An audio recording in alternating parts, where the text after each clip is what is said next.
بندر رہتا تھا۔ وہ بہت شرارتی اور چالاک تھا۔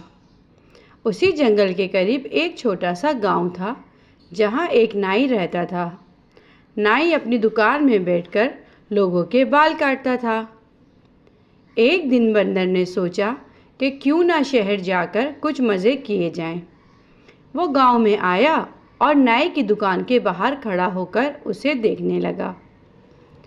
نائی اس وقت کسی کے بال کاٹ رہا تھا۔ بندر نے دیکھا کہ نائی کی کینچی کتنی تیز چل رہی ہے اور اس کا استرا کتنا چمک رہا تھا۔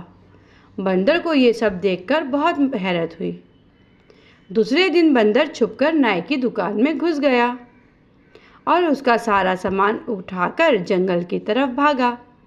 وہ ایک درخت پر چڑھا اور اپنی داڑھی بنانے کی کوشش کرنے لگا، لیکن بندر کو کچھ نہیں آتا تھا۔ جیسے ہی اس نے استرا اپنی تھوڑی پر رکھا، اسے زور کا کٹ لگا اور خون بہنے لگا۔ درد کے مارے وہ زور زور سے چیخنے لگا۔ کچھ دیر بعد نائی وہاں سے گزر رہا تھا۔ اس نے بندر کی چیخیں سنی اور درخت کے پیچھے کھڑا ہو کر دیکھا۔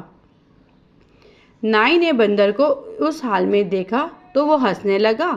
نائی سے کہنے لگا، اے بندر، ہر کام ہر کوئی نہیں کر سکتا۔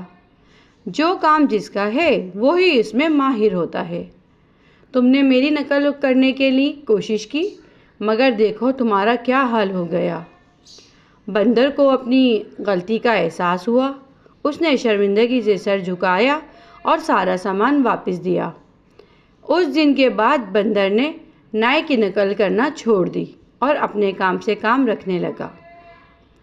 سبق: جو کام جس کا ہو اسے ہی کرنے دینا چاہیے، دوسروں کی نقل نہیں اڑانی چاہیے۔